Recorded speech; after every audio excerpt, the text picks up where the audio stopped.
Boa noite. Boa noite. Boa noite. Como vai você? Cada vez Melhor. Que dia é hoje? É o Primeiro dia da minha nova vida. Esse é o cumprimento de todas as reuniões do Amor Exigente. Mas é preciso sentir com sinceridade que o hoje é um presente que recebemos todos os dias para estarmos cada vez melhor e para trilharmos os caminhos da vida com mais força, fé e alegria. Bem-vindos à Domingueiraí. Esta é uma reunião que está sendo gravada e o arquivo será postado no site da FEAE, da Federação de Amor Exigente, e o arquivo ficará disponível no YouTube. Esta reunião não é de partilha, mas um encontro de domingo para estudarmos e refletirmos juntos. É com você, Rosinha.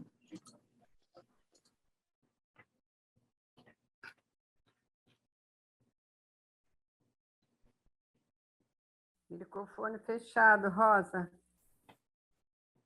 É que ele começa aberto, mas depois a Lu fecha, eu tenho que abrir, né? Então, a gente agora está com os microfones fechados para a gente poder manter o silêncio do nosso encontro. Então, eu comecei dizendo boa noite, mais um encontro, mais uma Domingueira E. Eu hoje estava refletindo aqui que essa Domingueira E começou assim, tão sem pretensão, né? Começamos com um grupinho pequeno de Niterói, e aí foi crescendo, e aí ela se firmou, e daqui a pouco a gente está chegando aí a 100 reuniões, 100 domingueiras, né? Então é com muita alegria que a gente se encontra aqui hoje. Eu estava comentando que eu acho que o pessoal ainda está meio preguiçoso depois desse período aí de Natal, né? Mas a gente vai fazer a Domingueira aí, é bom que ela fica gravada, então depois fica disponibilizada para o pessoal assistir, como a Lu falou.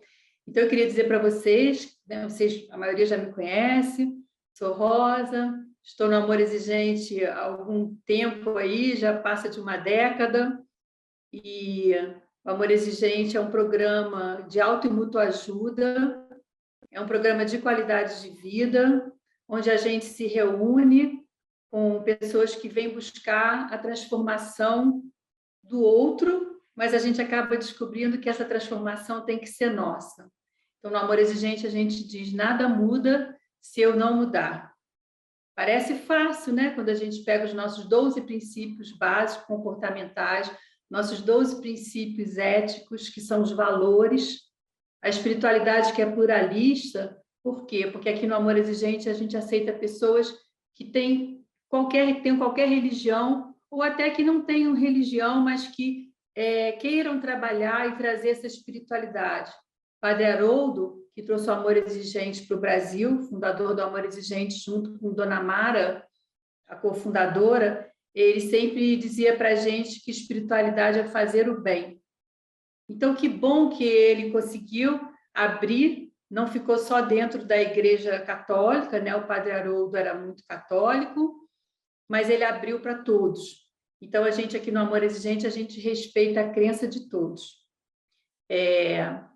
E a responsabilidade social que faz a gente sair do nosso umbigo e entender que no nosso entorno tem a nossa microfamília, tem a nossa macrofamília, mas tem uma comunidade, tem uma cidade, tem um estado, tem um país, tem um mundo, né? E que não adianta a gente querer só ficar dentro do nosso casulozinho, arrumar a nossa vida ali e achar que o que está fora não precisa, né, a gente se preocupar. E o Amor Exigente mostra isso para a gente, e foi uma das coisas que me encantou muito para estar aqui, porque a gente trabalha desde o Amor Exigentinho, com as crianças, até o Sempre é Tempo, com a terceira idade, que é um dos meus grupos que eu sempre falo que eu faço parte, né? Então, hoje, com muita alegria, a gente vai receber o Ederaldo, que é o nosso copiloto aqui junto com a Lu, em todas as domingueiras, mas hoje ele está de convidado também, porque ele vai fazer a espiritualidade para a gente. Eu vou esperar o Ederaldo fazer a espiritualidade, porque depois eu queria falar um pouquinho sobre o nosso convidado, e tomei a liberdade de pedir a Lu para colocar umas fotos, e aí a gente vai, então, por partes. Então, eu vou pedir ao Ederaldo para abrir o microfone dele. Uma boa reunião para a gente, uma boa domingueira aí, gratidão por vocês estarem aqui com a gente hoje. Boa noite a todos, esperando que tenham tido todos um Natal abençoado, cheio de amor, paz e saúde. Neste final de ano, acompanhando um especial de Natal de um grande canal de comunicação da internet, eu me deparei com um testemunho de fé e valorização da vida muito interessante e gostaria de compartilhar com todos vocês na nossa espiritualidade de hoje.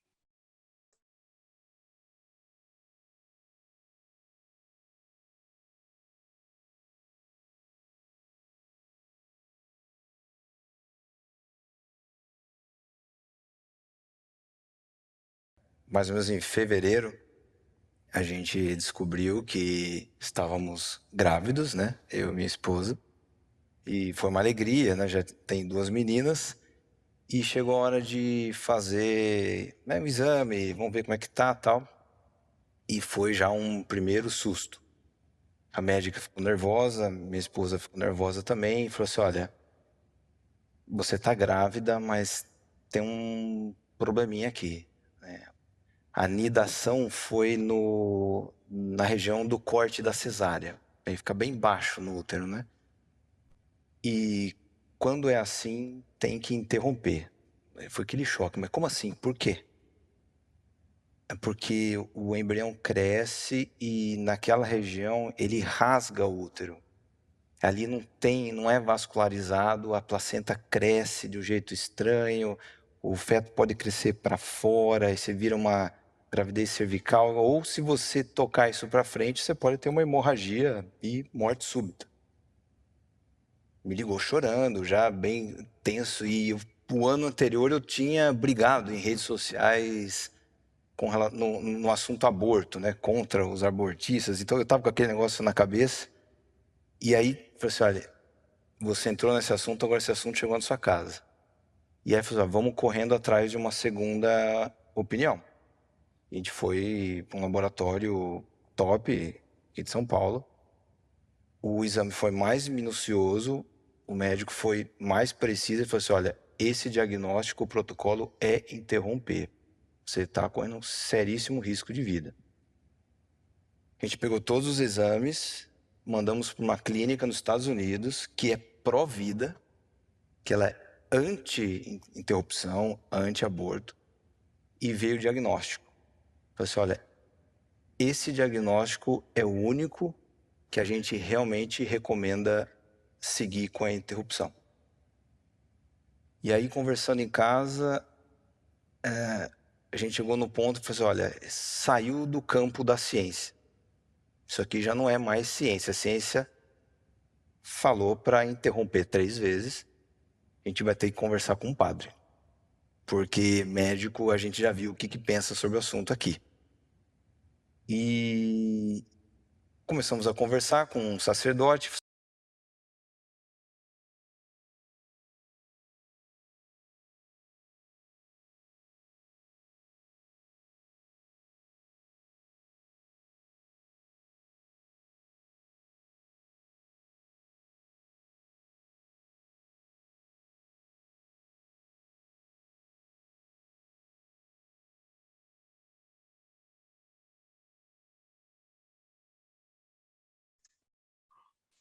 Só tive um probleminha aqui, vocês estão me ouvindo? Estamos sim. Lu, quer dar uma paradinha na gravação? Porque médico, a gente já viu o que pensa sobre o assunto aqui. E começamos a conversar com um sacerdote.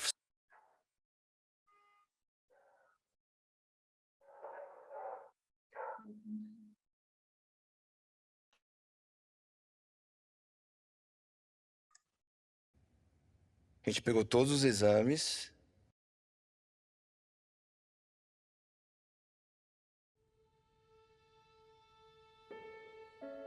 Bem-vindos ao especial.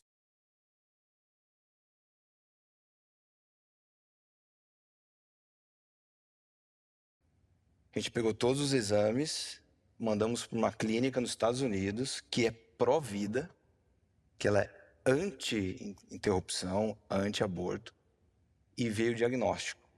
Falei assim, olha, esse diagnóstico é o único que a gente realmente recomenda seguir com a interrupção.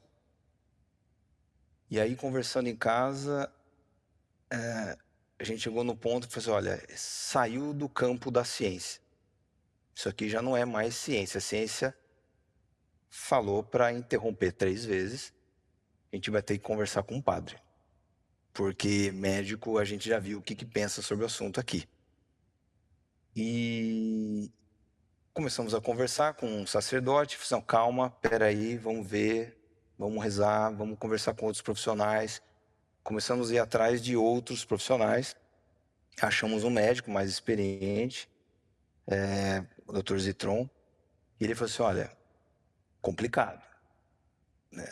Complicado. Os médicos não vão querer seguir com essa gestação porque pode ocorrer óbito. E a gente falou assim, olha, não matarás, né? Tá nas leis, né? Tá lá, não matarás. Então, olha, a última linha de confiança que a gente tem é a confiança na eternidade, a confiança na providência divina. E falou assim, olha, vamos seguir. E usar todo o aparato científico que tem, exames, o tempo todo, 2 vezes por semana indo fazer ultrassonografia, e a gente foi vendo o milagre acontecer. A placenta ela foi migrando para a parte de cima do útero, ela foi achando sangue, o feto que tinha grande chance de crescer para fora começou a crescer para dentro do útero, muita chance da placenta ter grudado, atravessado o útero e pego a bexiga, algum outro órgão, e tinha aquela possibilidade da placenta destruir a bexiga. E a primeira médica tinha dito, olha, você pode perder a bexiga, por isso que eu recomendo retirar. E aí minha esposa falou assim, tá, mas se eu perder a bexiga, o que acontece? Não, você vai ficar com uma bolsinha, né, o resto da vida, né, recolhendo urina. Ela falou, mas só isso? Eu não vou trocar a bexiga por um filho. Pode tirar. E aí foi um susto para a primeira médica. Então tinha esse medo, foi seguindo a gestação, a gente queria chegar na 23ª semana, porque teria viabilidade. Chegou na 25ª, estava perto do pulmão ficar pronto. A gente correu várias vezes no médico com hemorragia e nessas horas o Covid ajudou, porque não tinha trânsito. Então eu chegava em 2 minutos no hospital, muito rápido. Minha esposa pegou Covid grávida, teve que ficar em repouso absoluto. E nesse repouso absoluto, ela entrou em contato com vários podcasts de sacerdotes que vão passando reflexões e pensamentos, e o Padre Fausto foi um que nos ajudou muito. Quando chegou na 28ª semana e o pulmão estava pronto, a gente já estava assim, tenso, porque em qualquer momento poderia ter que retirar, né? Ter que fazer o parto. E seria muito pequenininho, né? E foi avançando, 32ª, aí você já é um prematuro super viável, 33ª, e não poderia chegar, o máximo seria a 36ª semana, porque você não pode entrar em trabalho de parto de jeito nenhum. O útero não aguenta. Chegou na 36ª, que foi o limite, e a gente foi para o parto. Só que foi uma sala assim com mais de 20 médicos. Você tem que entrar com equipe vascular para interromper a vascularização do útero. Grande chance de você retirar o útero, de ter que ter uma reconstituição de bexiga. E teve lá uma equipe de urologia também. E eu junto, foi uma cirurgia de 5 horas e pouco, mais ou menos. Com 4 horas e meia eles me tiraram da sala. Então a Clarinha nasceu super rapidinho assim. Tirou rapidinho, ela nasceu já com 3 quilos, grandinha, perfeita, estava no colo, mas a minha esposa estava numa situação bem ruim. Então, perde muito sangue, o útero ele foi completamente destruído pela placenta, então a placenta ela rasgou o útero, mas vedou o rasgo ao mesmo tempo, ela foi selando o útero, pegou um pedaço da bexiga teve que ter reconstituição de bexiga, e em um dado momento me tiraram da sala. E eu sabia o que poderia acontecer. A gente já tinha conversado sobre isso. No caminho para o hospital, minha esposa falou assim, olha, eu preciso te falar 2 coisas aqui, porque senão eu, né, vou ficar com a consciência pesada e pode ser que eu não volte. Eu falei, não toca nesse assunto ruim, vai dar tudo certo. Eu falei, não, eu preciso falar. Tá bom, vai. Ela falou, vou falar só 2 coisas, porque o homem não grava mais de 2. Então, vou dar só 2. A primeira, ela falou assim, olha, já tinha 2 filhas e eu poderia vir com mais uma, né? Ela falou, ó, não elimine a rotina de casa. Mantenha a rotina do café da manhã, da frutinha da manhã, almoço, soninho à tarde e dormir. Rotina. E a segunda, ela falou, não as afaste de Deus. Só isso. Continua com a rotina e não as afaste de Deus. Se você fizer isso, eu estou bem. E aí, naqueles 40 minutos que me tiraram da sala de cirurgia, e eu troquei o WhatsApp com o anestesista, tudo, já estava com bolsa de sangue, foram 40 minutos que foram eternos, assim. Foi um sofrimento e uma dúvida, onde passou milhões de coisas na cabeça, e deu para ver o quão tênue e quão frágil é tudo que a gente tem. Tudo. E, ao mesmo tempo, como a entrega era total, pessoal, olha, seja o que Deus quiser, né? Seja feita a vossa vontade, não a minha, né? Eu tentava me acalmar com isso. E quando o médico falou assim, olha, estamos costurando, deu tudo certo. Aí baixa tensão, do meu lado, no celular estava a mãe dela. Ele falou assim, olha, pode vir aqui no corredor, entre a sala de cirurgia e a UTI, que você vai ver ela. E eu fui tenso, a Clarinha já estava bem, já estava tranquila, e quando eu vi ela vindo da sala de cirurgia, ela foi direto para a UTI, né? Estava bem feia a situação, mas controlado. Eu olhei para ela assim, ela olhou para mim, ela falou, eu voltei. E aí, pensando sobre tudo isso, aí que eu comecei a entender um monte de coisa. Então, aquela encíclica do João Paulo II, que fala fé e razão, que ele fala que a fé e a razão são 2 asas que elevam o espírito humano, deu para entender, porque somente a razão teria ocorrido um aborto. Somente a fé, sem uma equipe médica maravilhosa, poderia ter ocorrido o óbito da mãe. Então, quando a fé e a razão estão juntas, o milagre acontece. E a gente já ouviu essa frase de que os milagres são marcados pelo sinal da cruz, né? Os milagres são marcados pelo sinal da cruz. E a cirurgia da Helena foi diferente, né? Porque é naquele jeito clássico, né? Então, a cesárea foi na vertical, na barriga. E esse corte, ele atravessa as 2 outras cesáreas na parte de baixo. Então, quando a minha esposa olha para a barriga dela, ela vê uma cruz. Exatamente para a cruz. Meu Deus. Elaine, né?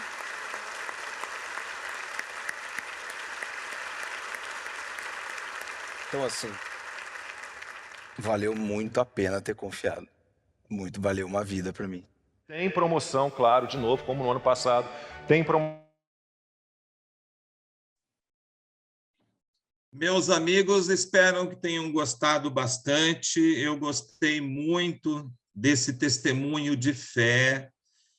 O Henrique Breda, esse que fez o seu discurso, contou a sua história, eu o conheço profissionalmente, por força de ofício, já o admirava por um outro motivo, que ele é um gestor de um grande fundo de investimento bilionário, e nesse campo aí as pessoas costumam ser bastante materialistas, mas eu o admirava pela sua simplicidade, que ele é, assim como eu, do interior de São Paulo, e chegou onde chegou, e mantém a simplicidade, e fez isso, que é algo que eu acredito muito dentro da minha espiritualidade e religiosidade.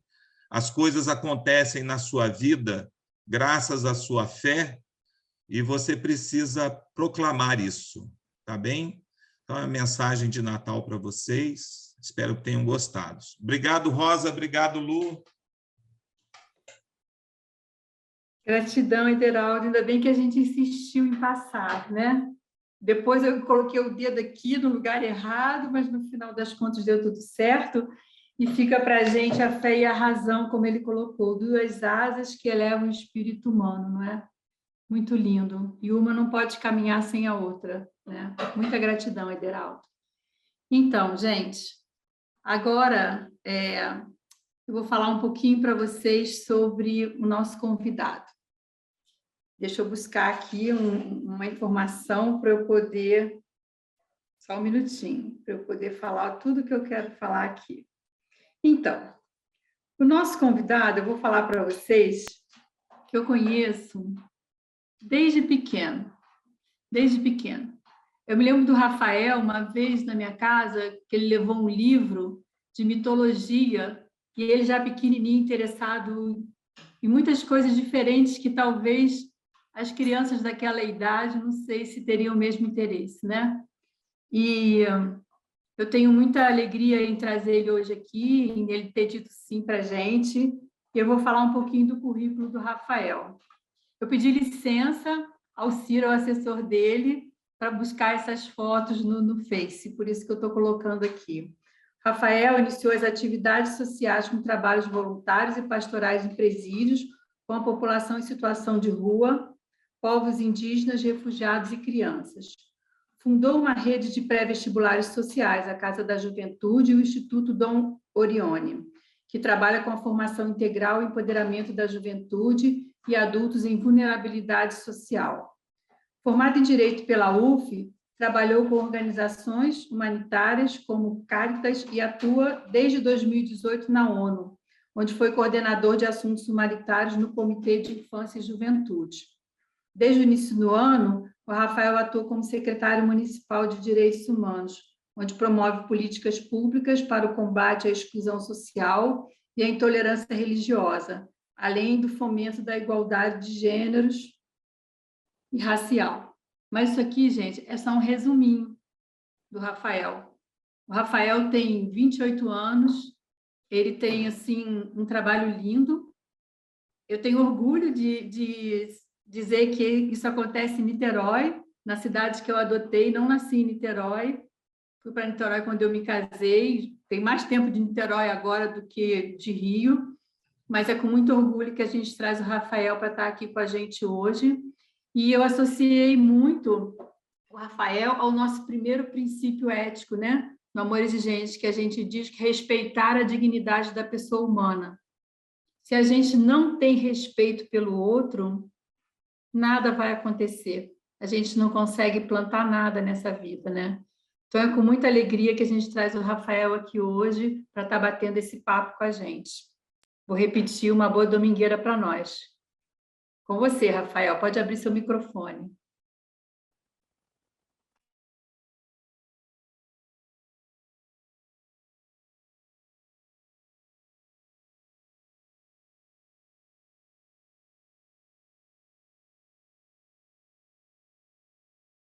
Não estou vendo o Rafael ali, Lu, como para ele poder abrir o microfone dele. Eu acho que alguma coisa desconfigurou. Você pode liberar o microfone dele, por favor?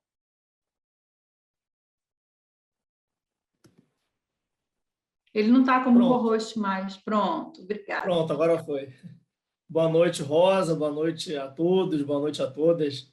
Luciano, Everaldo. Uma alegria imensa estar aqui hoje. Muito obrigado, Rosa, pelo convite, pela acolhida também, pelas palavras. Estou bastante emocionado, ainda mais você retomando e relembrando uma cena de infância. Eu me lembro na sua casa, eu gostava muito de ler desde muito cedo. Eu estava justamente numa época que eu estava encantado com a mitologia greco-romana e que nos traz ensinamentos, né? Depois eu fui aprendendo, inclusive na faculdade, o quanto que a própria mitologia greco-romana nos ensina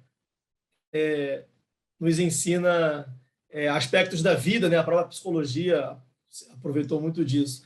Então, é uma alegria muito grande estar aqui hoje. Obrigado pelo convite. O tema que me foi pedido para falar um pouquinho é sobre solidariedade.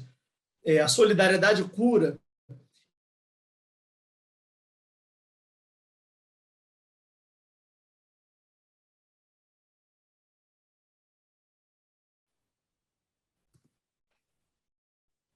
Voltou.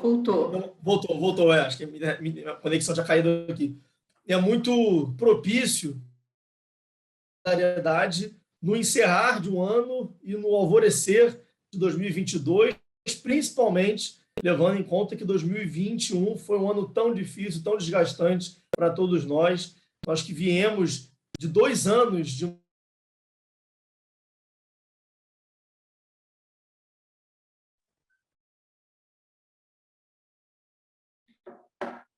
Está dando uma queda na internet, né? Travou um pouquinho de novo, Rafael. Travou de novo? Agora voltou.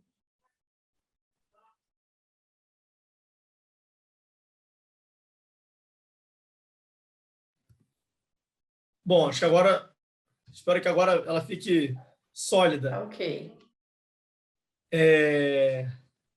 Então, eu estava dizendo, né? É um assunto muito propício falar de solidariedade agora no encerrar de 2021 e no início de 2022, depois de um período tão angustiante. Acho que todos nós aqui passamos por muitas dificuldades nesse último ano, nesses últimos 2 anos, 2020 e 2021. Foi um período de muita angústia, muito desgaste, muito sofrimento emocional, muitas perdas. Quantos de nós perdemos amigos, parentes nessa pandemia e para outras doenças, períodos de isolamento, período de distanciamento, onde a falta do contato humano, do afeto, nos distancia da possibilidade de estarmos juntos e convivermos. Então, falar de solidariedade, e mais do que isso, falar da capacidade da cura que vem a partir do processo de solidariedade, ela tem muito que nos ensinar para os novos anos que se aproximam. Eu estava lendo recentemente uma reflexão que o Papa Francisco fez. O Papa fez uma reflexão sobre esse período de pandemia. Ele dizia que a crise, nós temos sempre que sair com algo novo dos períodos de crise. A crise, ela sempre tem que nos servir também de aprendizado. A gente não pode sair de um período de crise da mesma forma como a gente entrou. E talvez o que essa crise nos ensine de forma mais enfática é a capacidade de sermos solidários, ou seja, a percepção de que vivemos em comunidade, vivemos em coletividade, e que quando nós não temos essa compreensão de que somos uma grande família humana, nós estamos fadados ao fracasso. Nós estamos diante da morte e da dor, quando a gente não percebe que somos todos membros de uma mesma família humana e que, portanto, devemos cuidar uns dos outros. Como a Rosa falou aqui bem rapidamente, dessa minha breve trajetória, embora seja muito jovem, eu tive a oportunidade de grandes experiências, e eu sempre eu sempre busquei ter uma vida muito baseada na solidariedade, muito pelos meus ensinamentos da minha família, pelos aprendizados da minha vida dentro da igreja.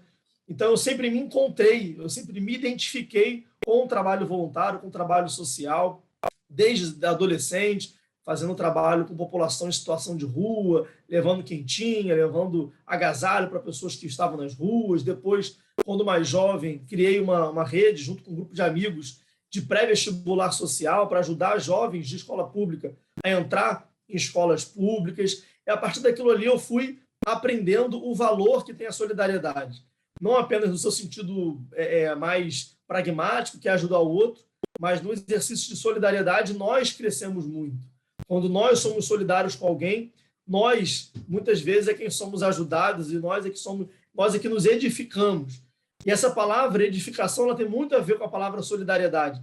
Então, se vocês já pararam para refletir o significado da palavra solidariedade, mas a etimologia dela, ou seja, a origem da palavra solidariedade, ela vem de sólido.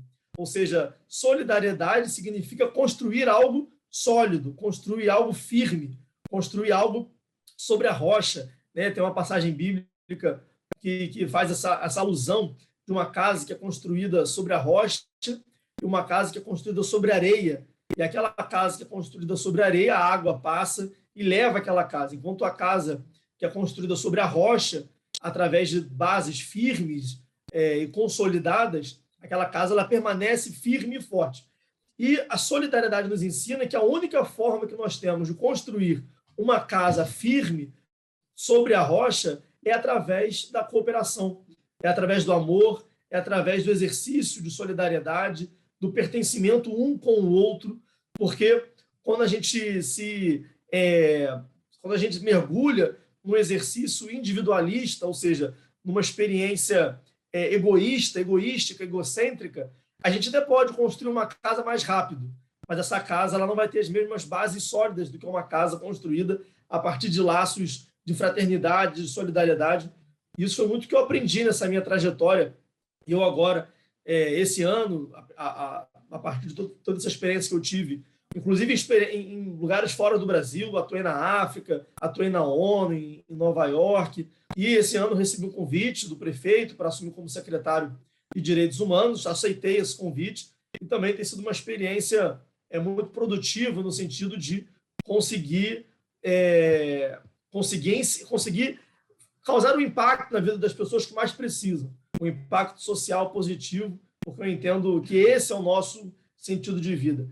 E aqui eu queria trazer essa reflexão daquilo, o que a solidariedade me ensinou. Ou seja, se a solidariedade cura, a solidariedade também é um processo de aprendizado. E eu aprendi muito com as práticas de solidariedade. E o primeiro aprendizado que eu tive é o processo de viver em convivência. O ser humano ele não vive, ele convive. O ser humano ele é um animal que vive junto com os outros. Nós precisamos perceber que somos membros de uma coletividade. O sentido de solidariedade é justamente esse. Solidariedade é uma responsabilidade coletiva, uma responsabilidade compartilhada. Inclusive, eu sou formado em Direito na UF, eu não sei se alguém mais aqui é da área do Direito, mas no Direito a gente fala muito de alguns tipos de responsabilidade. Então, por exemplo, se alguém aqui já alugou alguma casa, alugou algum imóvel, teve que ter provavelmente um fiador. E aquele fiador ele tem uma responsabilidade subsidiária, né? Ou seja, se você não paga aquele aluguel, o fiador vai ter que pagar aquele aluguel. Essa é uma responsabilidade subsidiária, ela vem depois da sua responsabilidade de locatário.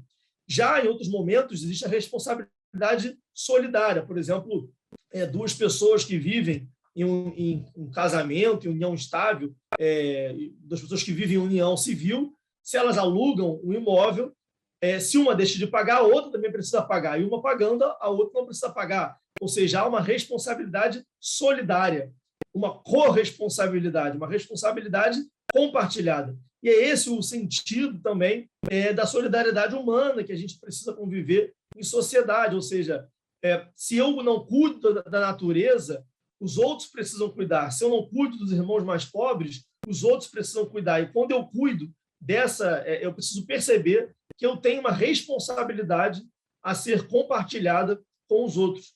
A gente vive hoje num mundo que nos ensina muito a ganhar, não é? A ganhar, a competir, a ganhar dinheiro, a ter status, a ser rico, a ter estabilidade financeira. A gente vive num mundo que nos ensina o tempo todo a viver numa dimensão individualista, numa dimensão pautada apenas dentro de si.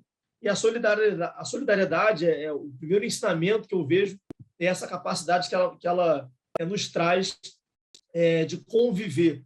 Eu tive muitas experiências e pude conhecer realidades que não eram da minha realidade. Então, por exemplo, trabalhar com pessoas em situação de rua é extremamente revolucionário dentro de si, porque nós que vivemos numa realidade, querendo ou não, que tem um pouco de conforto, nós temos um sofá, temos uma cama, uma TV, uma cozinha, né? Se a gente sentir fome, a gente tem alguma coisa na nossa despensa para poder tirar e comer, e a gente conhece pessoas que não têm absolutamente nada para comer, pessoas que vão dormir hoje sem saber se vão ter o que dar para o seu filho amanhã de manhã.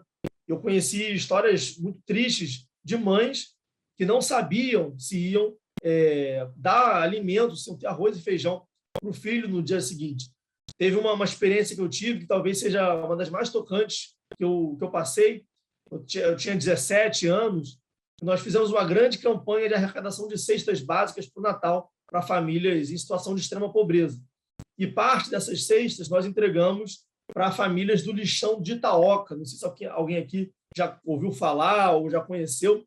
O lixão de Itaoca fica em São Gonçalo. Hoje em dia diz que não é mais um lixão, mas quando a gente vai para lá, a gente vê que ainda há um lixão lá. E famílias que vivem daquele lixão numa situação muito degradante, que humilha a dignidade da pessoa humana, como a Rosa falou aqui. E aí, eu, nesse trabalho social, nas famílias de Itaoca, eu sempre tive esse cuidado de nunca chegar no lugar, dar uma cesta básica, tirar foto e vai embora, como muitos fazem, né? Hoje em dia é uma mania, um costume nas redes sociais, a prática de caridade vira uma prática de alimentar o próprio ego. Uma pessoa vai, dá uma cesta, tira uma selfie e vai embora. Eu evito ao máximo tirar foto nesses momentos e tento sempre criar uma conexão com aquelas pessoas, criar uma relação de afeto, de vínculo, conhecer a história de vida delas, saber de onde elas vieram, quais são os sonhos delas. E ali no lixão de Itaoca, a gente foi visitar as casas daquelas pessoas. Se é que dá para chamar de casa, eram estruturas construídas com resto de coisas coletadas no lixo, então uma telha, uma grade, um pedaço de tijolo em cima de uma outra grade, uma rede. Então, era uma estrutura totalmente improvisada, feita de materiais coletados no lixão. Então, nem de pau a pique era, nem de terra, nem de barro, nem de cimento. Eram estruturas entranhadas, emaranhadas para formar uma parede. E as pessoas viviam dentro daquelas casas. E aí, eu entrei ali conhecendo uma família e me lembro que me chocou muito, porque primeiro você entrava na casa, tinham muitas baratas, ratos andando pela casa e fugindo. A gente pisava e uma barata fugia. A gente pisava para um lado, um rato fugia para o outro. E aí eu lembro que eu olhei um bebê, ele devia ter uns 2 aninhos, ou menos do que 2 aninhos. Ele estava com os dedos todos cheios de cicatrizes, os dedinhos, as pontas dos dedinhos daquele bebê estavam todas machucadas, assim, com aquele sangue preso, não é nem preso, na verdade era um sangue cicatrizado, né? As pontinhas dos dedos daquele bebê com sangue cicatrizado, mas ao mesmo tempo dava para ver que era um machucado recém-feito. E aí a gente perguntou para a mãe, mas por que ele está assim? O que aconteceu? Alguma doença? Ela não é porque à noite, é porque ele come, né? Ele acha uma coisa no chão e vai comer, então o dedo dele fica cheio de resto de biscoito. O rato vem à noite e pega aquele biscoitinho do dedo dele. E ela falando aquilo com uma naturalidade, como se fosse algo normal. Não, isso aqui é o rato que roeu ali, porque estava... A gente, meu Deus, mas isso é muito sério. Ela, não, é até bom. Se tem rato é porque tem comida. Pior, meu filho, é quando não tem rato, porque quer dizer que não tem comida aqui. Ou seja, o rato era o sinal de que havia comida. A existência de rato era um sinal de que havia em algum lugar ali um farelo de comida, um farelo de biscoito, um resto de um arroz, um resto de alguma coisa, de uma fruta. Então, quando tinha rato, elas ficavam felizes, porque se procurava, acharia algum resto de comida. Se não tinha rato ali, era sinal de que não haveria comida. Ou seja, o nível triste, dramático, que seres humanos, que são seres humanos como nós, como cada um aqui, vive, a situação que eles vivem. Né? O que eles fizeram para merecer isso? Aquelas pessoas são piores do que nós? Elas são inferiores a nós? Qual foi o erro daquela pessoa, a não ser o erro ou o azar de ter nascido numa situação daquela? Qual é o erro daquele bebê, a não ser ter nascido numa família extremamente pobre? E provavelmente aquele bebê não vai ter uma educação de qualidade, não vai ter uma saúde de qualidade, e aquela situação vai se repetindo como um ciclo vicioso, onde cada vez mais famílias vão vivendo nessa extrema pobreza. Então, eu sinto dentro de mim uma inquietação muito grande. Não é possível não fazer nada diante de tantas pessoas que passam por dificuldades.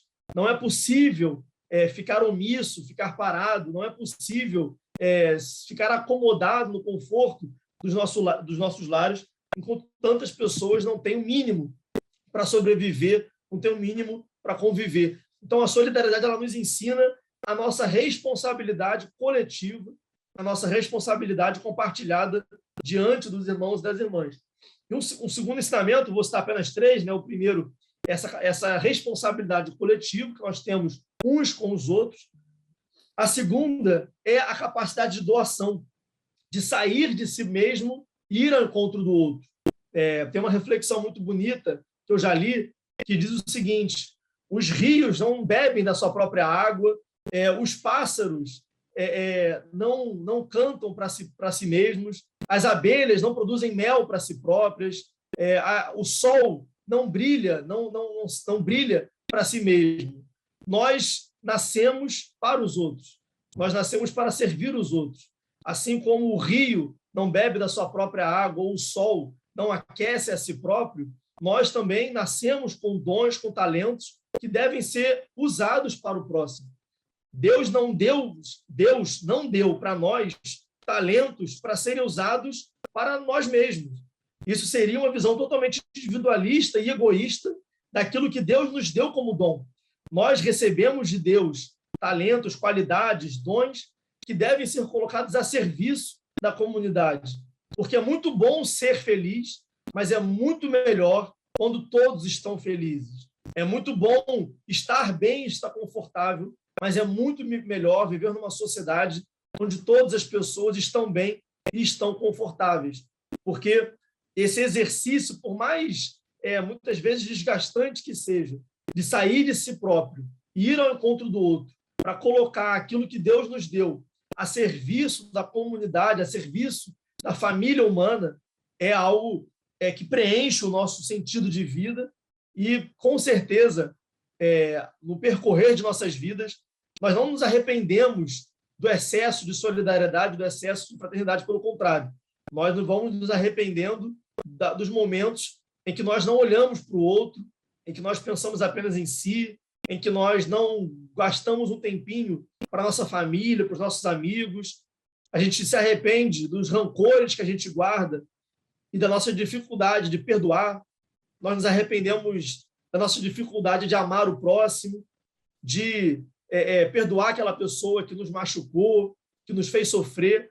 Ou seja, nós nascemos para amar, né? Quantas vezes nós guardamos um rancor de alguém e aquilo nos faz mal, aquilo a gente vive remoendo e sentindo aquele sentimento tão ruim, e quando a gente diz um eu te amo, quando a gente fala eu te perdoo, quando a gente dá um abraço, dá um beijo, quando a gente se reencontra com alguém que a gente sentia saudade, vem um sentimento de paz, de alívio, de conforto, porque nesses momentos em que nós praticamos o amor, nós nos conectamos com a origem de nós mesmos, nós nos conectamos com aquilo que dá sentido às nossas vidas, porque Deus nos criou para viver em sociedade, para viver uma vida de amor, de serviço, de entrega, e não uma vida autorreferenciada, ou seja, uma vida que tem como referência nós mesmos, eu como o centro do universo, e o tudo gira no meu próprio umbigo. A missão que Deus dá para cada um de nós é nos colocar a serviço dos outros, cada um de uma forma diferente. Nem todos aqui têm os mesmos dons, nem todos aqui têm os mesmos talentos, cada um pode colocar, e cada um coloca, eu tenho certeza que cada um coloca esses serviços, esses dons a serviço dos outros de uma forma diferente. Uns têm talento para ficar mais nos bastidores, na organização, outros são bons para ir para frente, para falar, outros são bons para fazer uma comida, outros servem ajudando, dirigindo um carro, outros fazendo um vídeo, outros dando uma palestra, outros apenas sendo um ombro amigo, sempre disponível para acolher, para abraçar, para dar um afago, um consolo no momento de dificuldade, pessoas que têm essa percepção de quando que o outro não está bem, enfim. Então, sempre... cada um de nós aqui tem dons e talentos que podem ser colocados a serviço dos outros. E uma terceira lição da solidariedade, que eu compartilho aqui com vocês, é que a solidariedade ela nos ensina a viver em eternidade. Porque o que nós sabemos que um dia nós vamos sair daqui. Vai chegar um dia em que nós não estaremos mais aqui.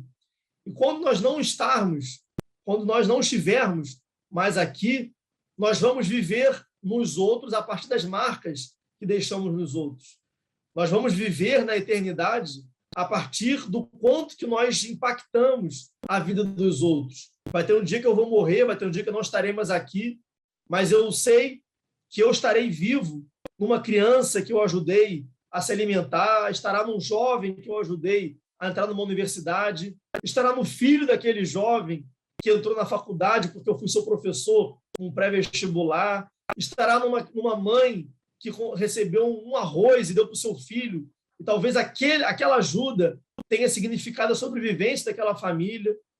Enfim, nós, por vivermos em comunidade, nós sempre impactamos a vida dos outros. E ao nos relacionar com os outros, a gente deixa a nossa marca, a nossa identidade na vida dos outros. E cabe a cada um se perguntar qual é a marca que eu quero deixar na vida dos outros. Qual é a vida eterna que eu quero deixar na vida de cada uma das pessoas que passam por mim? Será que as pessoas que passam por mim estão levando boas marcas? As pessoas que passam na minha família, as pessoas que convivem comigo no meu ambiente de trabalho, as pessoas que convivem comigo no trabalho, na faculdade, na escola, no meu bairro, no meu condomínio, na minha rua, na minha casa, na minha igreja, na minha associação, no Amor Exigente. Quando alguém passa por mim, ela sai com algo de bom ou ela sai com algo de ruim? Ela sai com uma marca positiva que tem agregado algo na vida dela, ou ela sai de alguma forma com algum sentimento negativo que eu deixei nela? Porque nós vivemos em comunidade e deixamos essas marcas nos outros, e cabe sempre nos perguntar qual é a marca que eu quero deixar nas pessoas que passam por mim. E saber que quando vier o dia, que nós não sabemos quando, nem onde, nem a hora, não sabemos se será esse mês, nem amanhã, ou daqui a 50 anos, mas haverá um dia que nós não estaremos mais aqui, mas permanecerão as nossas obras, permanecerão aquilo que a gente fez de bom, permanecerão as nossas ações, o nosso amor, as marcas que deixamos nas pessoas da nossa família, nossos amigos. Então, a solidariedade ela tem essa capacidade de nos levar a uma vida eterna, porque a solidariedade ela tem essa capacidade de deixar marcas boas nas pessoas que passam por nós. Não é à toa, eu sou cristão, acredito muito na Bíblia, e existe uma passagem na Bíblia onde Jesus ele diz como que vai ser o julgamento, como que vai ser o fim dos tempos, como é que será o juízo final, né? O tão temido juízo final.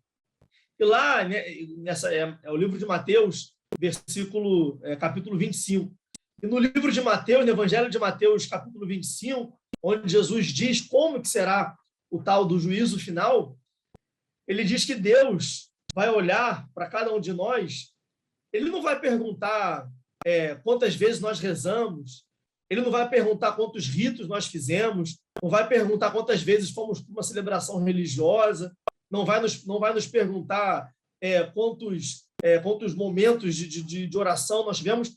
Ele vai nos perguntar se nós demos de comer quando ele esteve com fome, se nós demos de beber quando ele teve sede, se nós visitamos na prisão quando ele esteve preso, quando nós fomos no hospital, quando ele esteve doente, nós fomos visitá-lo, se nós o acolhemos quando ele era um migrante, ou seja, se nós demos o que vestir quando ele estava com frio. E aí nós vamos perguntar, mas mestre, quando foi que fizemos essas coisas? E Deus dirá, todas as vezes que fizestes isso ao menor dos meus irmãos, foi a mim que o fez. Ou seja, para mim, eu que sou cristão, e cada um aqui pode ter uma vivência religiosa diferente, mas independente da religião de cada um, eu tenho certeza que todos nós aqui acreditamos no amor, na solidariedade, e eu acredito muito nessa capacidade de viver eternamente a partir das marcas que deixamos na vida dos outros.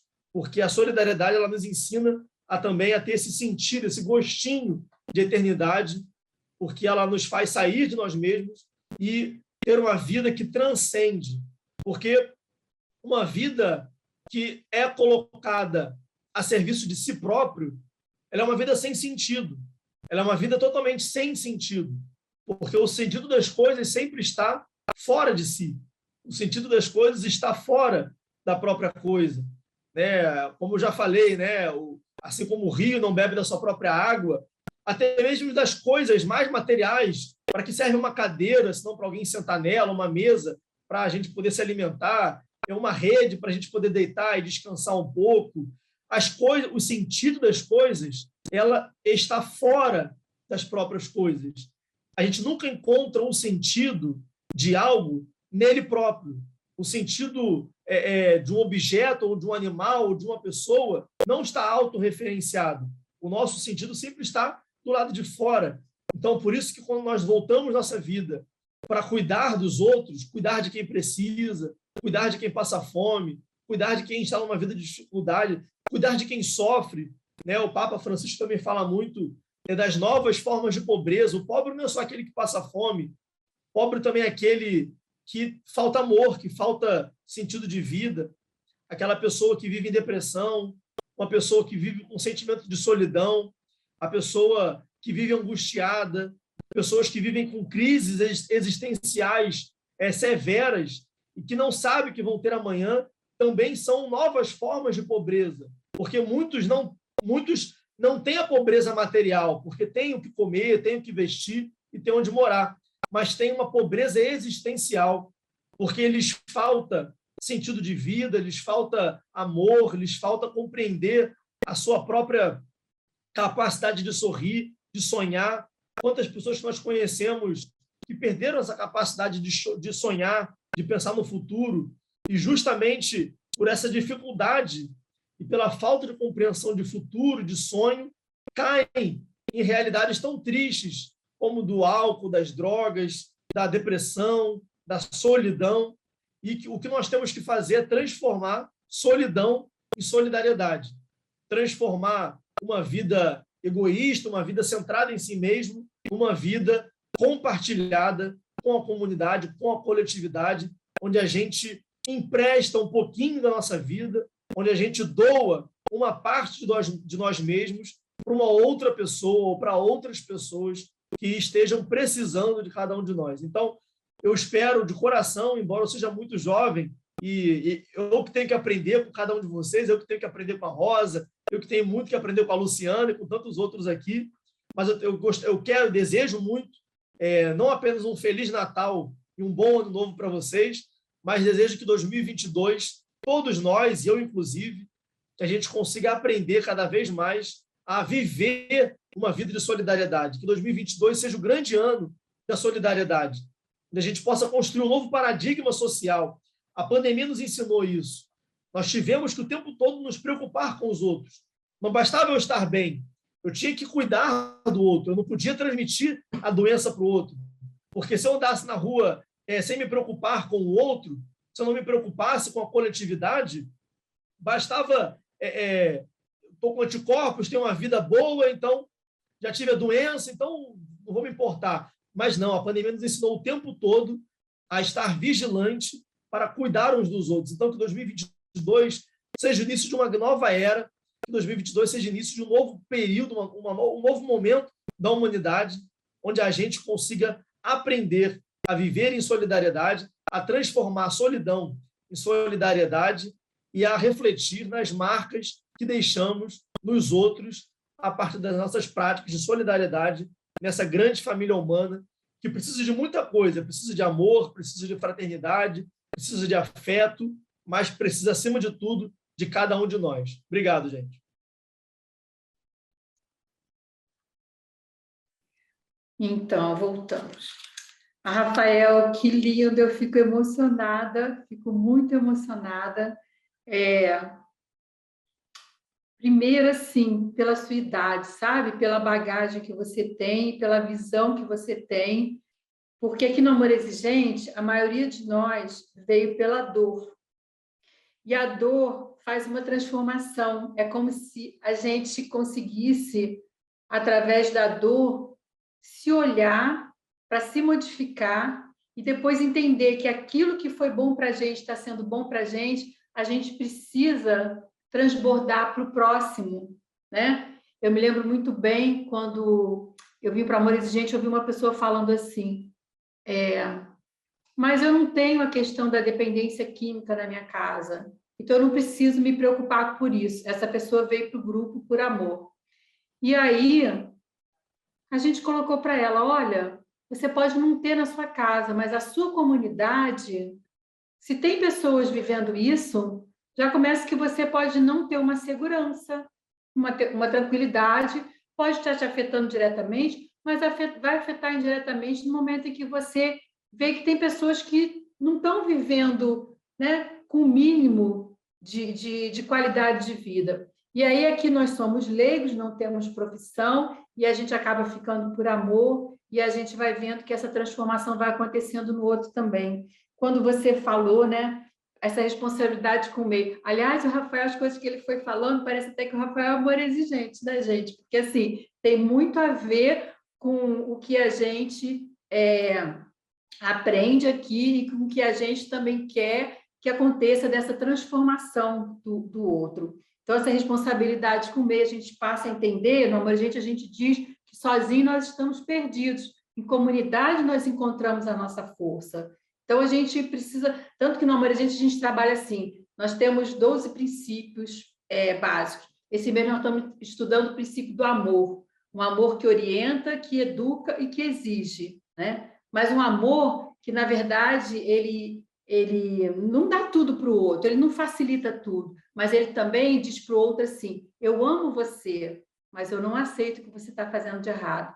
Um amor onde a gente começa a se amar, o auto-amor. Um amor onde a gente começa também, você falou depois, de sair de si e se doar. É o que a gente passa a fazer em todas as reuniões, quando a gente vem semanalmente para o grupo e cede o nosso ouvido para ouvir o outro, né? Para dar força para o outro e dizer, você vai conseguir, vai dar certo, continua voltando ao grupo, sua vida vai mudar. Mas o que eu achei muito bonito também foi quando você falou sobre viver a eternidade, que eu queria deixar a gente, eu sempre trago uns pontinhos aqui, depois nós vamos abrir para o pessoal falar também com você, quando você falou, qual a vida eterna que eu quero deixar nas pessoas que passam por mim? Então, gente, qual é a marca que você quer ser lembrado? Aliás, isso a gente escuta muito a dona Mara falando nas nossas reuniões também, não é? O que eu estou deixando de marca para o outro? Então, eu queria te agradecer muito por você estar aqui. Quando a gente não vive uma situação dessa, como no meu caso, por exemplo, né? Vou falar de mim, né? Que eu vivi e que eu, hoje em dia, não só continuo recebendo muito do Amor Exigente, mas eu também quero doar muito de tudo que eu recebi.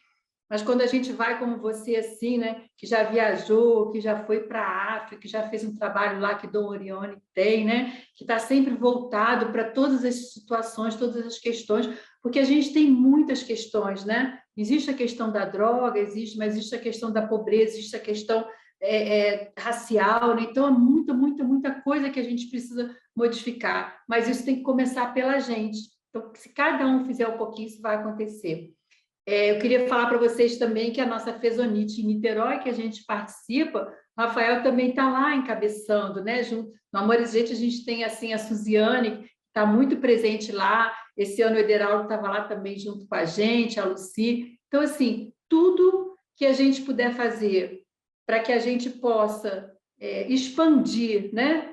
E criar na nossa comunidade situações melhores, isso tudo vai estar fazendo não só bem para o outro, mas para a gente também. Então, muita gratidão, Rafael. Eu vou deixar agora a Luciana me ajudar, e as pessoas que quiserem fazer pergunta, né? Ou elas levantam a mãozinha, ou elas podem, ou a mãozinha do Zoom, ou a mãozinha mesmo assim, né? Para a gente interagir com o Rafael. Fica mais difícil, mas o Carlos pediu para falar, já autorizei ele a abrir o microfone. Obrigado, Luciana. O 8º princípio do Amor Exigente fala que depois da crise vem a bonança. Ele é esperançador. E hoje, todos aqui viram que tem luz no fim do túnel. E essa esperança tem nome. Rafael Costa. Obrigado, Rafael. Gratidão. E continuamos acreditando que existirão dias melhores. E você é a esperança dessa renovação, esse pensamento que muitas pessoas insistem em ser retrógradas e não fazem, e não praticam a solidariedade. Tá? Obrigado por você existir e muita saúde, irmão. Tá? Espero que você realmente continue nessa caminhada. Obrigado. Mais alguém quer falar? Rafael, você, a qualquer momento que você queira falar, pode abrir seu microfone também. Mais alguém? A Rosa pediu para a gente olhar as mãozinhas. Opa, Cacilda, vamos lá. Pode abrir, Cacilda. Aí, esse menino, Rafael, apaixonante, pelo amor de Deus, que menino que anima a gente que poderia ser a avó dele, assim, colocando em todos os jovens essa maturidade, esse pensamento do Rafael.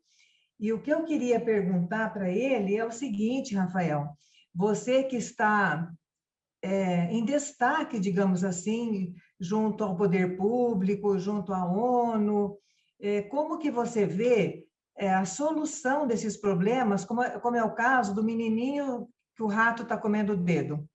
Aquilo foi muito, muito marcante também para mim na tua fala. Aliás, a fala inteira sua foi maravilhosa, maravilhosa. E entendo que se todos os jovens do mundo tivessem 1/10 do teu pensamento em relação à solidariedade, o mundo seria outro. Como disse, acho que é Benjamin Franklin, se eu não me engano, para que o mal prevaleça, basta que os bons façam nada. Tipo, eu sou boa, eu pago imposto, não vou ficar ajudando os outros. Tem muita gente que fala assim. Então, o Rafael é um exemplo de jovem em quem a gente pode confiar e acreditar no mundo melhor. Aí eu pergunto para ele isso, como que o poder público está vendo uma situação dessa? É tão drástica. Aqui na minha cidade, por exemplo, eu participo de um grupo voluntário que costuramos roupas para crianças de baixa renda. E nos disseram há poucos dias que tem famílias que usam as roupas até sujar e jogam fora. Então, a meu ver, precisa de uma ação sólida do poder público para educar essas famílias, não é? Então, como é que o Rafael vê isso? Ele pode responder, será, Luciana? Pode sim, pode abrir o microfone, Rafael. Perfeito. Primeiro, Cacilda e Carlos também, já tinha falado, obrigado, não queria interromper as falas, mas quero aqui agradecer pelas palavras, pelo carinho. Com relação à pergunta que a Cacilda trouxe sobre qual é a solução ou o que o poder público pode fazer diante disso, eu acredito que, primeiro, né, e sendo um pouco repetitivo, acho que a solução é a cooperação, é a solidariedade.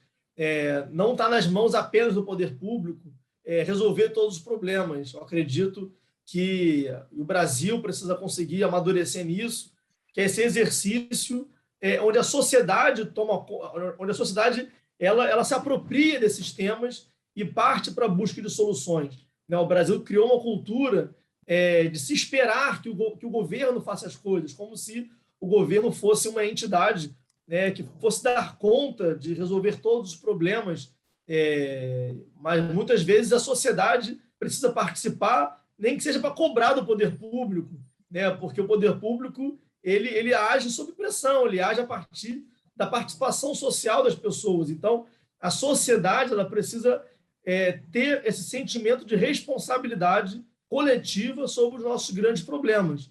Então, isso significa desenvolver tanto iniciativas sociais como essa que você participa, pessoas de baixa renda, fazer projetos sociais, ações sociais, como também cobrar do poder público para que o poder público tome iniciativa. A gente sabe que, infelizmente, os governos, o poder público no Brasil se tornou, ele é apropriado por pessoas com interesses individuais.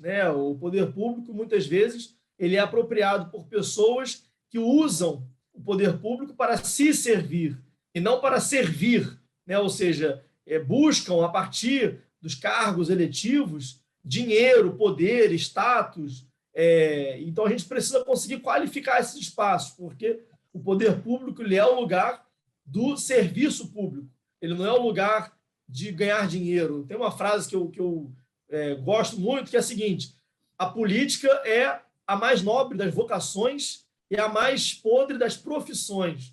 Ou seja, quando a política ela é vivida como vocação, como missão de vida, como exercício de ajudar os outros, de construir uma sociedade melhor, mais fraterna, né? Ela é uma das vocações mais nobres, porque é na política que a gente consegue transformar a sociedade. No entanto, quando a política é vista como profissão, ou seja, com o objetivo de ganhar dinheiro, né? Vou fazer política para ganhar dinheiro, para me dar bem.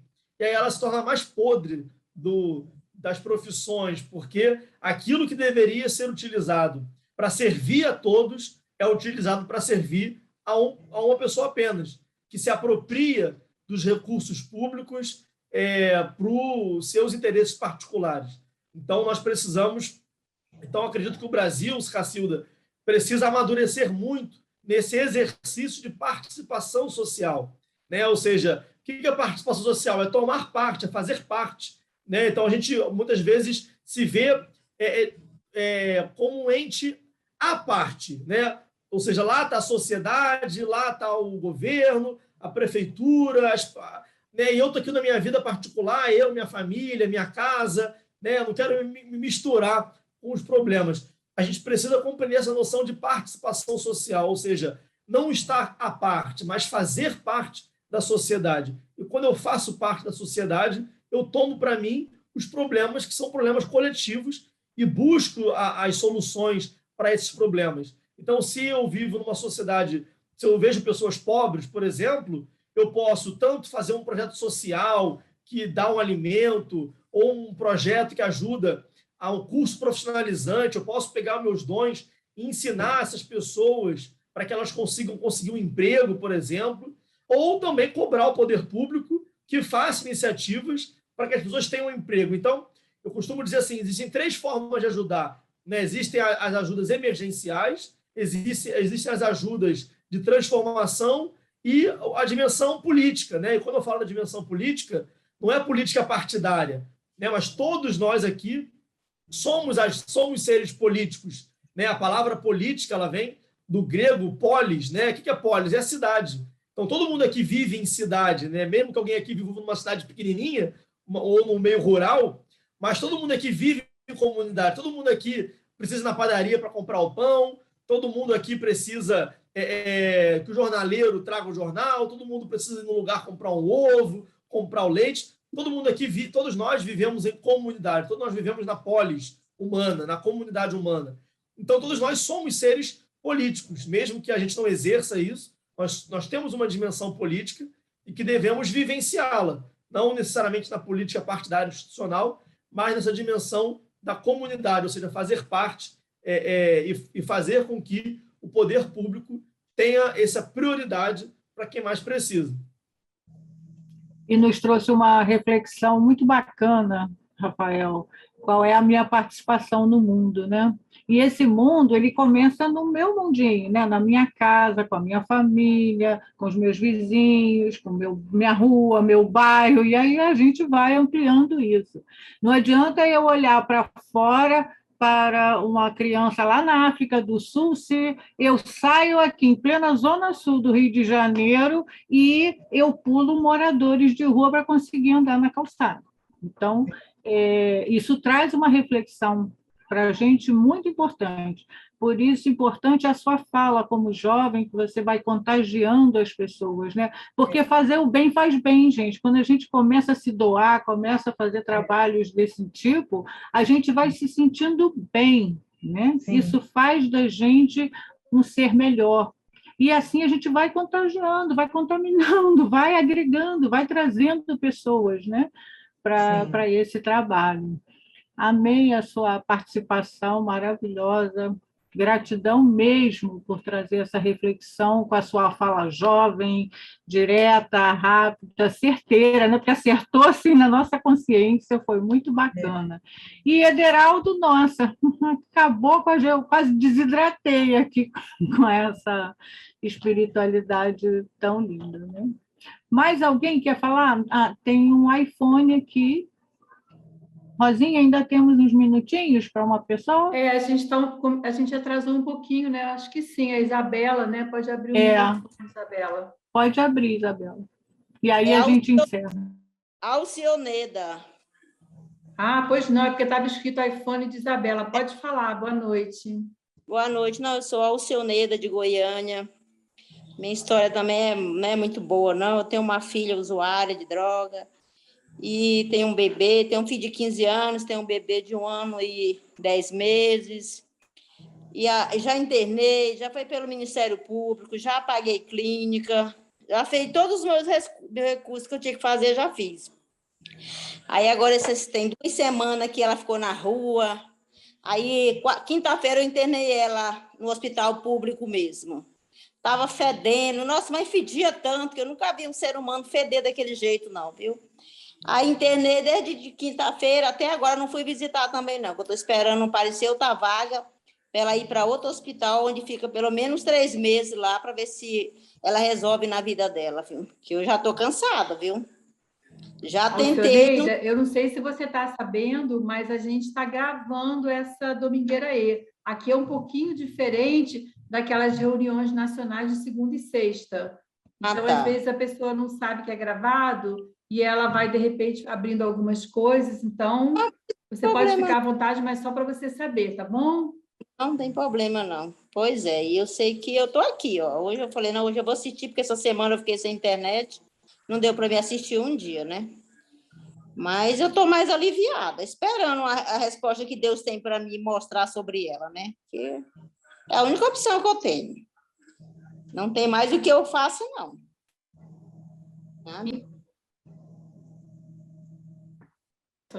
Eu não sei se você assistiu no início, a espiritualidade foi colocada pelo Ederaldo, que foi falado sobre a fé e a razão, né? A gente faz a nossa parte e a outra parte que a gente não consegue fazer, a gente entrega para Deus, né?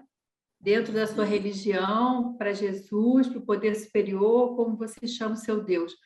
Porque você não está sozinha, a gente está aqui para te apoiar. Na sua cidade tem grupos de amor exigente, você pode, no site, procurar todas as reuniões online, mas é importante que a gente age. A gente aprende que o amor exigente não é falação, é ação. E a gente tem que agir também com calma e com tranquilidade, porque muitas vezes a gente leva muitos anos vivendo uma situação, e aí da noite para o dia a gente quer fazer tudo e resolver tudo. Então eu vejo que você está se fortalecendo, você está fazendo o que é possível, mas continue voltando às reuniões do amor exigente para você partilhar, para você fazer a sua receita. Aqui não existe receita pronta, você vai fazer a sua receita, porque você é a única, sua filha é a única, e você vai saber como lidar com essa situação, não é? E assim, ó, às vezes a gente fala, eu coloquei num lugar público que não é bom. Você sabe onde ela está. Antes você não sabia, talvez você não soubesse onde ela estivesse, né?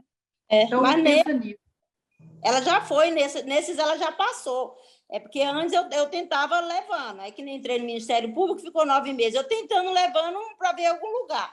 Mas a última opção, eu falei, eu não vou pagar mais, falei para ela, não pago mais clínica para você, porque eu não dou conta mais, cada vez 1.300, e assim vai embora meu dinheiro, eu deixo de fazer minha vida para mim estar gastando contigo, e você gosta de viver na rua. Então, mas lá eu já conheço, eu espero que saia para um que ela já foi, porque ela está nesse, mas o médico pôs como ela é já doida já, porque se for como dependente químico, lá se chegar lá, se dizer assim, eu não quero ficar, não fica. Então, ele pôs como doida mesmo para ela poder ficar, né? Então você vai continuar acompanhando, mas eu sugiro que você continue voltando nos grupos, porque o nosso amor exigente, ele dá certo.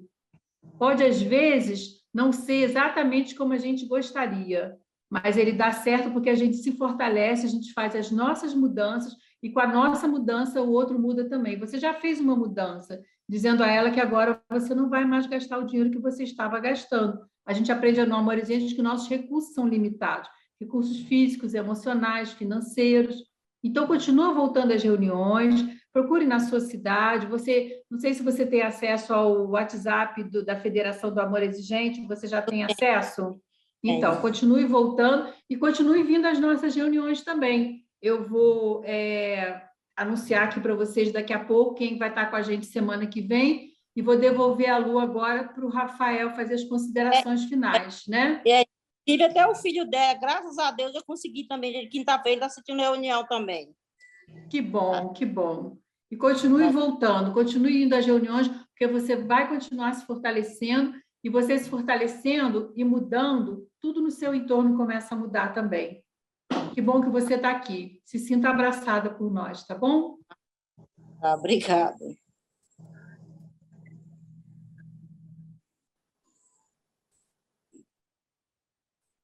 Muito bem. E agora, meus queridos, o nosso tempo realmente extrapolou um pouquinho, né, Rosa? Então, a gente não vai ter condições de abrir o microfone para mais uma fala. E vamos convidar aqui o Ederaldo para fazer a espiritualidade de hoje. Rosinha, você quer a mensagem? Queria. E antes disso, eu queria também que o Rafael fizesse as considerações finais para a gente poder fazer o fechamento. Tá bem. Maria Ângela, desculpe, mas eu vou ter que usar a exigência na disciplina que a gente aprende no Amor Exigente. Se você quiser, pode colocar aqui no chat, depois o Rafael lê, a gente passa para ele, tá bom? Te agradeço. Olha, o Rafael está colocando lá o zap dele também, tá bom? Pode abrir seu microfone, então, Rafael. Agora a gente abre para você fazer as considerações finais.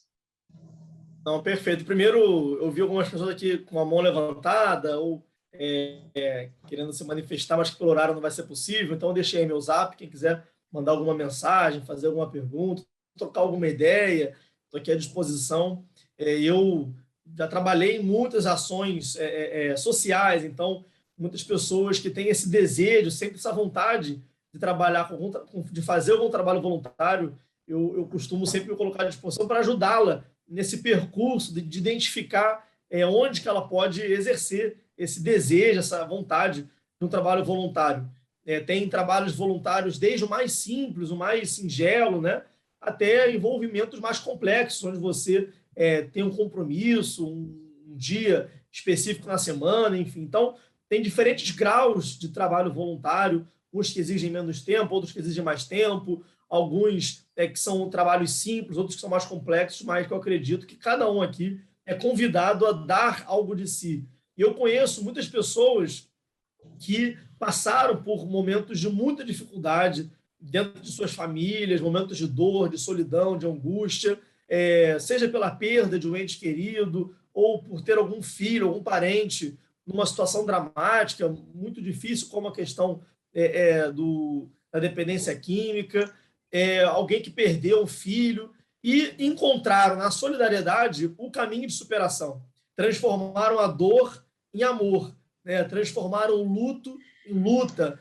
E a partir do momento em que se coloca a serviço do outro, a gente vai conseguindo ressignificar aquela dor, ressignificar aquele luto ou aquele sofrimento, porque aquele sofrimento também vai nos edificando e a gente vai percebendo tantas experiências que estão aí no mundo e que precisam de nós, porque a pior coisa do sofrimento e da dor é que a vida ela chega no momento em que a vida passa a não fazer muito sentido, não é? Parece que a vida perdeu o sentido, não tem mais o gosto de viver, a gente se perde, né? Parece que a gente olha para um lado, olha para o outro e não vê um sentido, não vê uma saída, não sabe para onde ir, não sabe o que fazer. A vida perde aquele gosto, aquele sal, aquele tempero, porque tudo é sofrimento, tudo é choro. E quando a gente se coloca a serviço do outro, a gente vai percebendo o quanto que nós somos úteis, o quanto que nós temos muito que ensinar, o quanto que nós temos muito que dar, o que doar. E aí a nossa vida vai ganhando sentido. A gente percebe que quando a gente está preso dentro de nós mesmos, buscando desesperadamente por uma saída ou por um sentido, o sentido nunca aparece. Mas quando a gente sai de nós mesmos e vai ao encontro do outro, e dá um sinal de serviço, de acolhida, de perdão, de doação, de entrega, a gente percebe o sentido fantástico que a vida tem.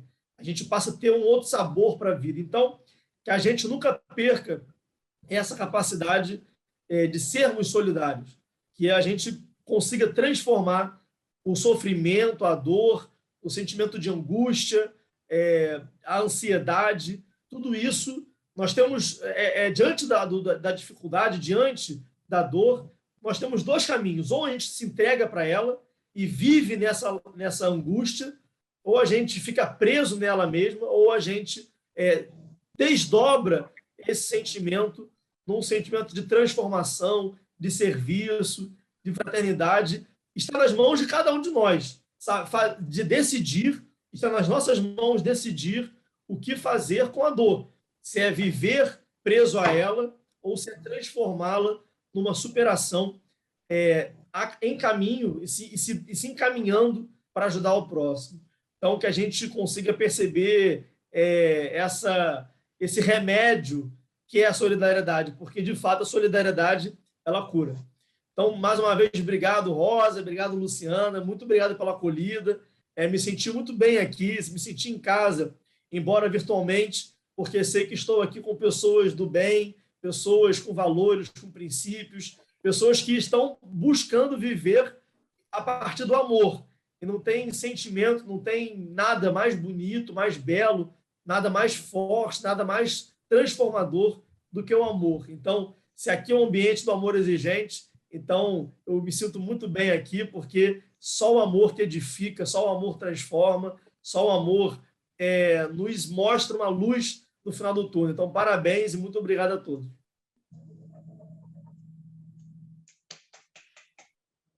Gratidão, gratidão, Rafael. Muito lindo mesmo.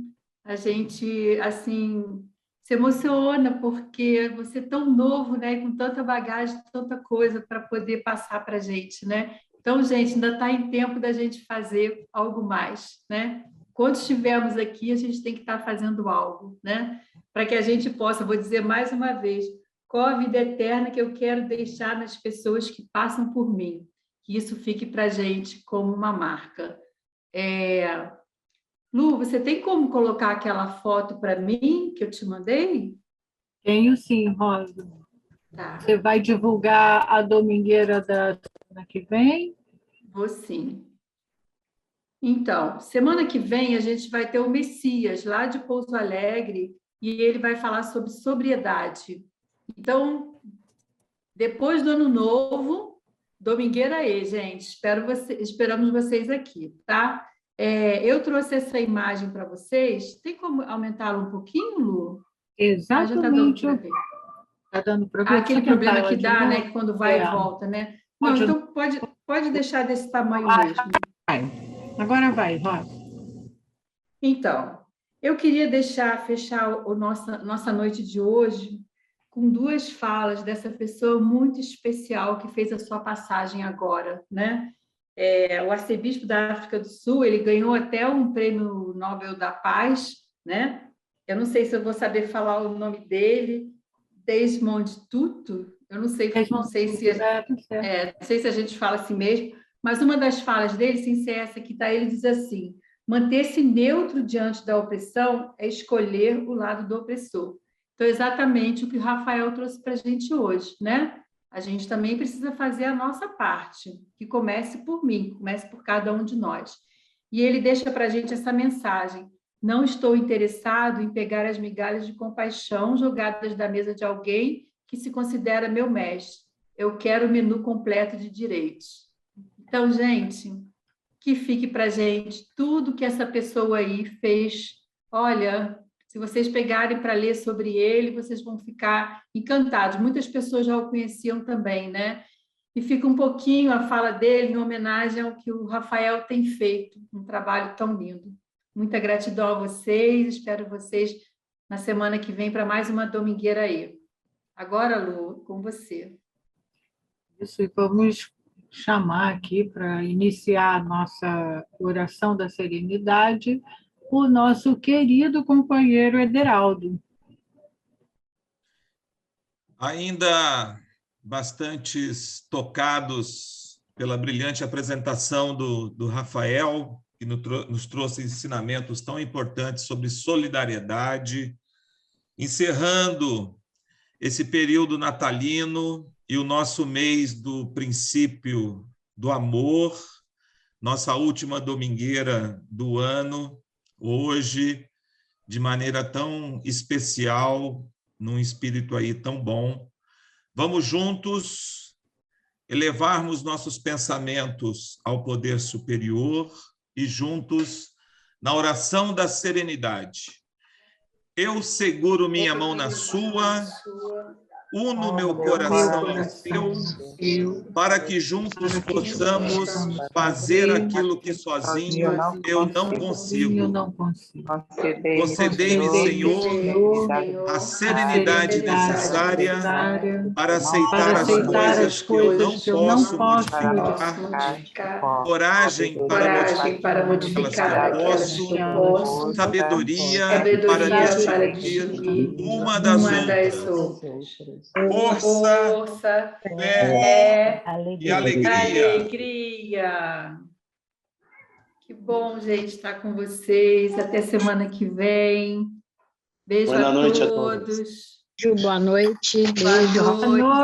Boa noite. Boa noite, pessoal. Prazer. Boa noite, querido. Um prazer. Vocês aqui. Obrigada, Rafael. Gratidão. Tem gente do Brasil todo, Paulinha. Rafael. Tem gente até de fora do Brasil. Gratidão. Aqui. Olha. Beijo a vocês todos. Muita gratidão. Boa noite. E a gente se encontra na próxima domingueira aí, gente. Vamos lá para a nossa contagem regressiva, porque não dá vontade de ir embora, né? Vamos lá, ó. 5, 4, 3, 2, 1. Beijo no coração de todos. Feliz Ano Novo. Comece com cada vez para nós. Feliz Ano Beijo Novo. a todos. Tchau, tchau. Feliz Ano Novo. Feliz ano novo. Beijo. Um beijo.